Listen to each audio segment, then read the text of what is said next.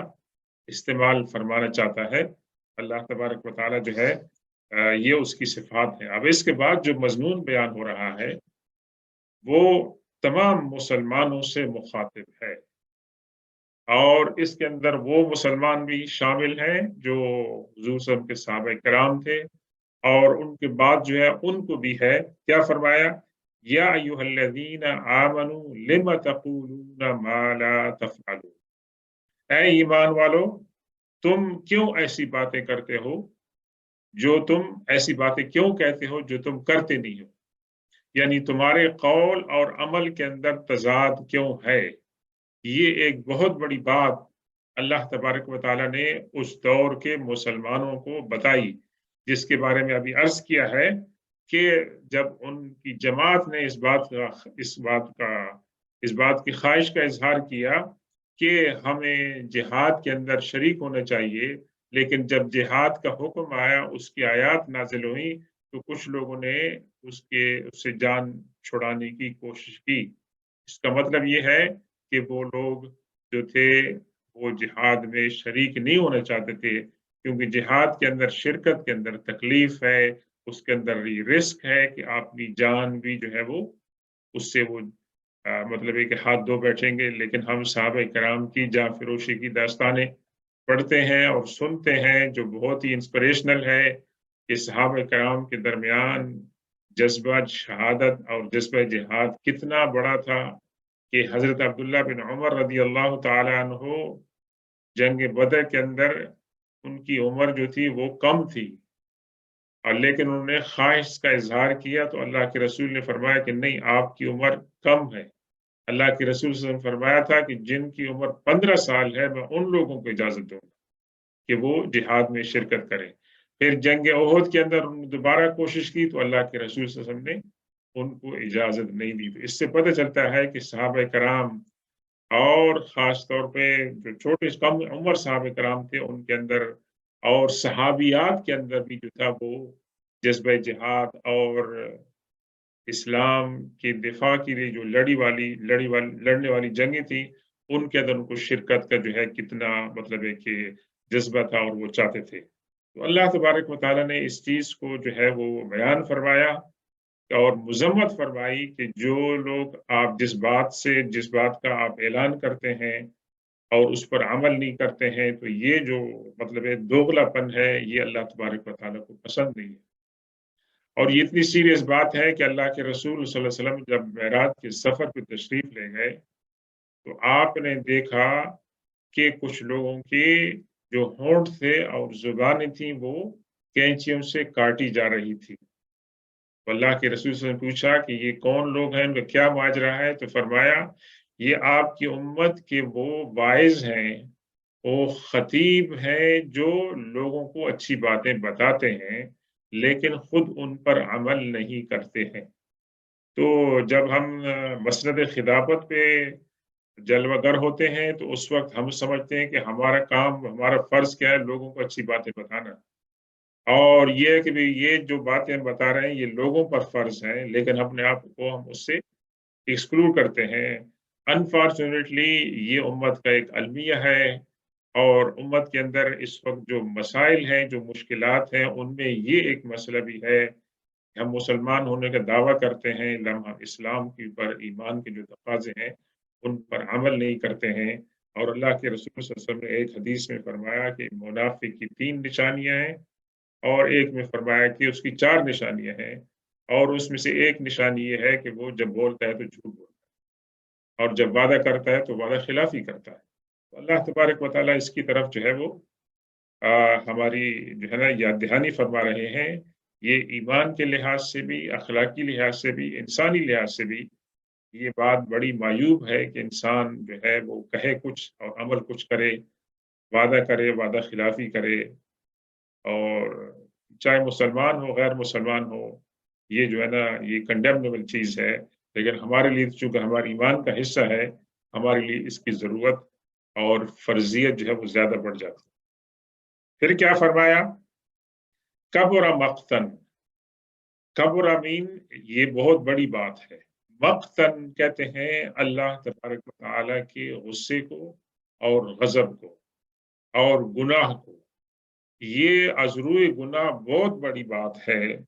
ان تقولوا ما لا تفعلون کہ تم ایسی بات کہو جس پر تم عمل نہیں کر رہے ہو. تو آپ دیکھیں، غور کریں کہ دو مسلسل آیتوں کے اندر اس بات کو مطلب ہے کہ تاکید کے ساتھ بیان کیا جا ہے کہ انسان ایسی بات نہ کہے جس پر وہ عمل نہیں کرتا ہے. یہ ہمارے یہاں دعوے کرنے کی تو بہت ہے کہ ہم جو ہے آسمان سے ستارے نیچے لے آئیں گے، لیکن جب کام نوبت آتی ہے عمل کی تو ہم اس کے اندر صفر ہوتے ہیں. تو انسان کو عاجزی اختیار کرنی چاہیے، بڑے دعوے نہیں کرنے چاہیے، کیونکہ جو انسان بولتا ہے وہ اس کا بول ریکارڈ ہو جاتا ہے اور اس سے اس کی پوچھ ہوگی کہ آپ نے یہ کہا تھا اور آپ نے کیا کیا تھا. تو اللہ تبارک و تعالی ہمیں اپنے قول کے اندر، اپنے عمل کے اندر مطابقت کی توفیق عطا فرمائے. ہمارا جو ظاہر ہے، ہمارا جو باطن ہے، اللہ تبارک و تعالی اس کے اندر بھی یکسانیت ہمیں پیدا فرمائے.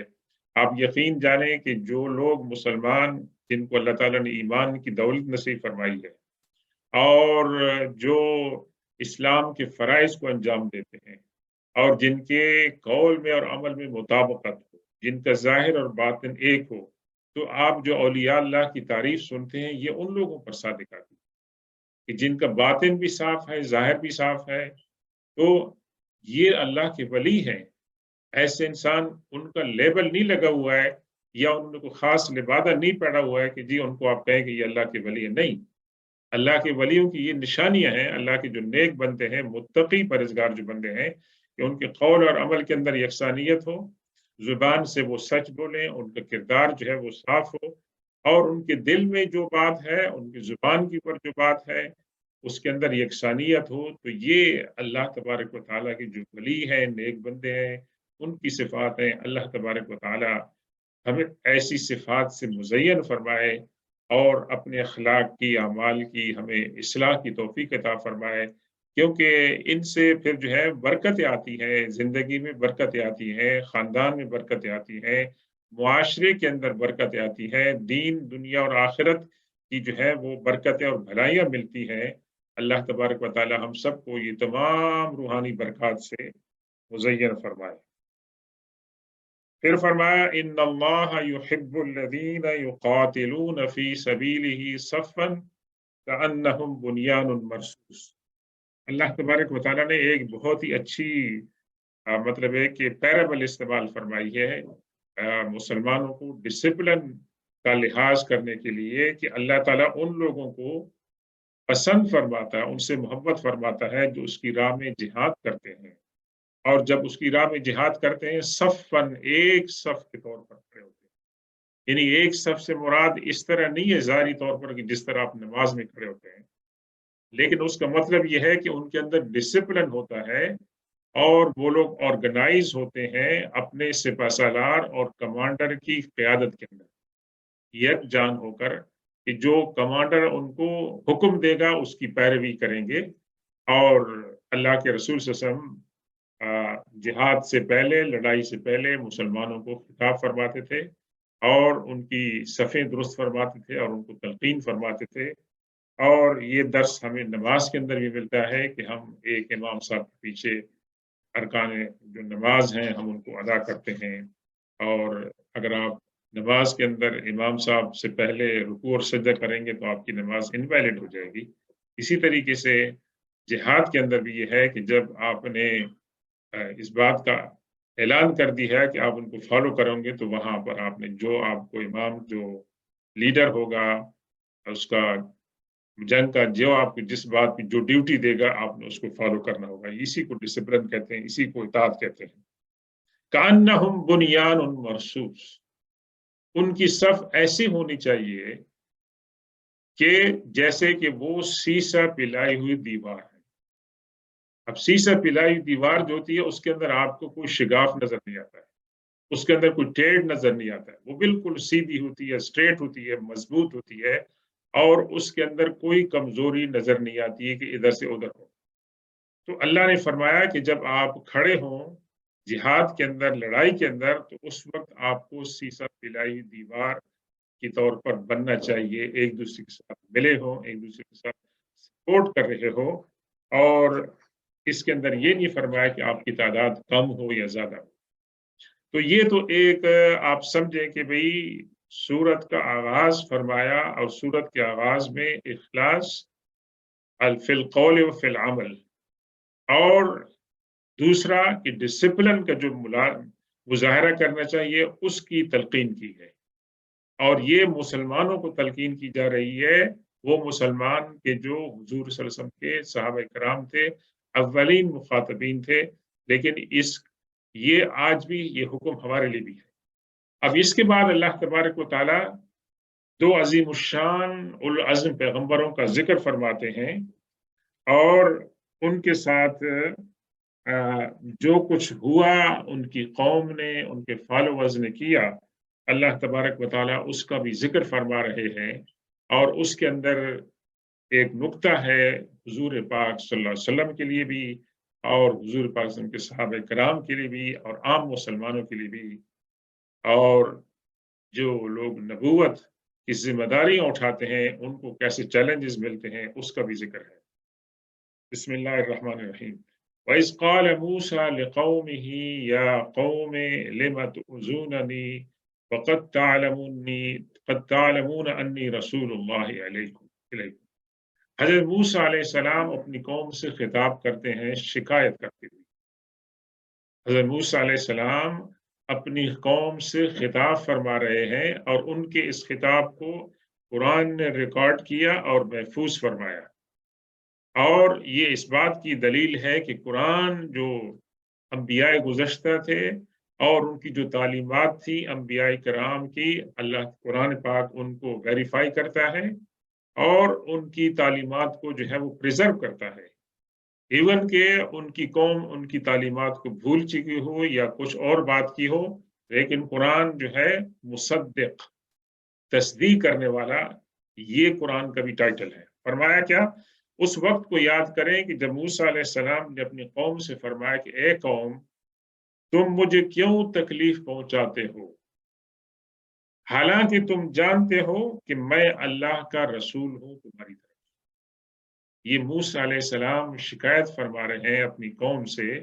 کہ تم مجھے تکلیف پہنچاتے ہو۔ یہ کتنی بڑی بات ہے کہ اللہ تبارک و تعالیٰ کے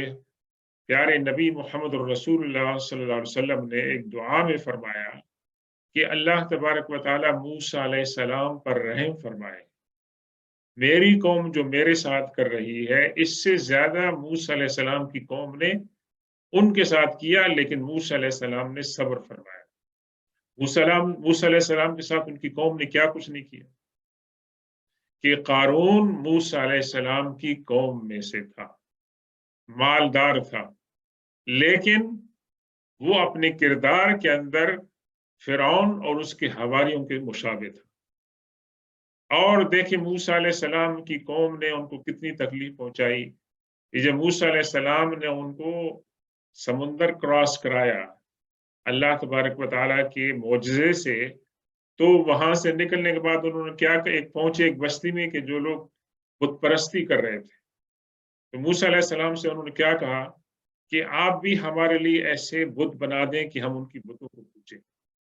یہ قوم کون سی قوم کہہ رہی ہے؟ جن کے اندر موسیٰ علیہ السلام توحید کی تعلیم کے لیے تشریف لائے تھے، جو کہ حضرت ابراہیم علیہ السلام کی اولاد ہونے کا دعویٰ کرتے ہیں۔ جی، وہ قوم جب وہاں سے نکلتے ہیں بجائے اس کے کہ سجدہ شکر ادا کریں، وہ موسیٰ علیہ السلام سے کہتے ہیں کہ ہمارے لیے بھی ایسے بت بنائیں کہ جس کی ہم پوجا کریں۔ تو موسیٰ علیہ السلام نے ان کو ڈانٹ پلائی، اور یہ موسیٰ علیہ السلام کے لیے بہت بڑی تکلیف کی بات تھی۔ موسیٰ علیہ السلام قوم کو حکم فرماتے ہیں کہ گائے کو ذبح کرو، تو وہ گائے کو ذبح کرنے کی بجائے الٹے سیدھے سوال کرنے لگے، تاکہ اس گائے کو ذبح کرنے کا جو مقصد ہے اس سے وہ جان چھڑائیں، لیکن اللہ تبارک و تعالیٰ نے ان کی جو ہے اس بات کو قبول نہیں کیا۔ جتنے سوال کرتے تھے اس کے مقابلے میں اللہ کی طرف سے جو ہے پھر مشکلات پیش آتی تھی۔ اسی طریقے موسیٰ علیہ السلام کو اللہ تعالیٰ نے حکم دیا کہ آپ اپنی قوم کو اس بات کا حکم دیں کہ وہ جا کے جو ارض مقدس ہے اس کو جا کے فتح کریں اور وہاں جو غاصب قوم ہے ان کو نکال دیں۔ تو موسیٰ علیہ السلام کی قوم نے کیا کہا کہ موسیٰ علیہ السلام تو وہ تو بہت ہی مضبوط اور بہادر لوگ ہیں، ان کے ساتھ ہمارے لیے لڑنا مشکل ہے۔ تو وہاں ان کی موسیٰ علیہ السلام کے پیروکاروں میں سے کچھ جو مخلص تھے انہوں نے کہا کہ بھئی موسیٰ علیہ السلام جو بات فرما رہے ہیں اس پر عمل کریں، تم جاؤ گے تو اللہ تعالیٰ تمہارے لیے کامیابی جو ہے وہ لکھ دے گا۔ لیکن انہوں نے کہا کہ اے موسیٰ علیہ السلام ہم نہیں جانے والے ہیں جب تک کہ وہ قوم خود بخود وہاں سے نکل نہ جائے۔ اب وہ قوم اگر نکل جائے گی تو آپ کے جانے کا کیا فائدہ ہو؟ آپ کا کنٹریبیوشن کیا ہے؟ آپ کو تو ایک چیز تیار مل گئی، یعنی وہ محنت سے جان چھڑا رہے تھے اور یہ گستاخی کلمہ انہوں نے کہہ دیا کہ موسیٰ علیہ السلام اور آپ جائیں اور آپ کا خدا جا کے وہاں پہ۔ یہ گستاخی کی بات تھی، یہ گستاخی کی بات تھی کہ موسیٰ علیہ السلام کی ان کی قوم نے کیا کہا کہ موسیٰ علیہ السلام ہم آپ کو اس وقت تک نہیں مانیں گے جب تک کہ آپ ہمیں خدا دکھا دیں، جب تک ہم خدا کو اپنی آنکھوں سے دیکھ نہیں لیں ہم آپ پر ایمان نہیں لائیں گے۔ تو یہ موسیٰ علیہ السلام کا مطلب یہ کہ واسطہ ایسی قوم کے ساتھ پڑا تھا، تو موسیٰ علیہ السلام اپنی قوم سے شکایت کر رہے ہیں اور پھر اس کے اندر یہ جو بات بتائی جا رہی ہے مسلمانوں کو، اس کے اندر اس بات کا درس دیا جا رہا ہے کہ آپ ان باتوں کی پیروی نہ کریں جو پچھلی امتوں نے اپنے پیغمبر کے ساتھ کی تھی۔ آپ اپنے پیغمبر کے ساتھ جب ایمان لے آئیں تو ان کے ساتھ اخلاص کے ساتھ جو ہے وہ پیش آئیں۔ تو حضور پاک صلی اللہ علیہ وسلم کے ساتھ صحابہ کرام نے یہ رویہ نہیں کیا۔ ہاں جو منافقین تھے ان کا رویہ ایسے تھا، لیکن صحابہ کرام نے تو حضور صلی اللہ علیہ وسلم کی زبان مبارک سے جو بات نکلتی حکم تو لبیک کہتے تھے اور اس کے لیے اپنی جان بھی دینے کے لیے تیار ہوتے تھے۔ لیکن یہاں پر یہ بات بتائی جا رہی ہے اور اللہ کے رسول صلی اللہ علیہ وسلم کو ایک لحاظ سے تسلی دی جا رہی ہے کہ آپ کی قوم نے آپ کے ساتھ جو سلوک کیا ہے، آپ پہلے رسول نہیں ہیں جن کے ساتھ ان کی قوم یہ سلوک کر رہی ہے۔ آپ سے پہلے جو انبیاء کرام گزرے ہیں، خاص طور پہ موسیٰ علیہ السلام وہ جو جلیل القدر پیغمبر ہیں، جو کلیم اللہ ہیں، ان کے ساتھ ان کی قوم نے کیا سلوک کیا۔ فَلَمَّا زَاغُوا أَزَاغَ اللَّهُ قُلُوبَهُمْ۔ جب موسیٰ علیہ السلام کی پے در پے نافرمانیوں کے بعد انہوں نے اصلاح نہیں کی اور زاغو ان کے دل بھٹک گئے۔ زاغ یزیغو کے معنی بھی ہے کہ آپ بجائے اسٹریٹ پاتھ پر چلنے کے آپ زگ زیگ کرتے ہیں، کبھی دائیں چلے جاتے ہیں، کبھی بائیں چلے جاتے ہیں، کبھی آگے پیچھے مڑ جاتے ہیں۔ اور اس کو سورہ آل عمران میں اللہ نے کیا ہمیں دعا سکھائی ہے، ربنا لا تزغ قلوبنا، اے اللہ ہمارے دلوں کے اندر ٹیڑھ مت پیدا فرما، بعد از ہدایتنا، ہمیں ہدایت دینے کے بعد۔ اللہ تعالیٰ کی ہدایت ملنے کے بعد بھی کچھ لوگ گمراہ ہو جاتے ہیں اور ہو سکتے ہیں جی۔ تو وہ دعا بتائی جا رہی، ہمیں سکھائی جا رہی ہے کہ آپ اللہ سے بھی یہ دعا مانگیں کہ اللہ تعالیٰ آپ کو ثابت قدمی عطا فرمائے اپنے ایمان پر اور اپنے اسلام پر، جو کہ اسلام کے افعال ہے۔ فَلَمَّا زَاغُوا، پھر جب وہ لوگ سیدھے راستے سے ہٹ گئے تو اللہ تعالیٰ نے ان کے دلوں کے اندر ٹیڑھ پیدا کر دی۔ یہ تو ناقدری ہے نا کہ اللہ کی طرف سے ہدایت آئے اور انسان اللہ کی ہدایت کو سمجھنے، اس پر عمل کرنے کی بجائے اس ہدایت کے خلاف کام کرے گا تو اللہ تبارک و تعالیٰ پھر اپنی رحمت سے ان کو محروم کر دے گا۔ اور اس کی رحمت سے محرومی کی ایک صورت کیا ہے کہ انسان اللہ کی ہدایت سے، اللہ کی عبادت سے، اللہ کے قرب سے انسان محروم ہو جائے۔ اس کے پاس دنیا کی تمام نعمتیں ہوں لیکن اس کے پاس ہدایت نہ ہو، اس کا دل عبادت کے اندر نہ لگے، اس کے دل کے اندر غریبوں کی اور محتاجوں کی جو ہے وہ جو بہبود ہوتی ہے وہ اس کے اندر جذبہ نہ ہو، تو یہ اللہ تبارک و تعالیٰ کی رحمت سے مایوسی کیا نہ محرومی ہے۔ واللہ لا یہدی القوم الفاسقین، اللہ تعالیٰ ان لوگوں کو ہدایت نہیں دیتا ہے جو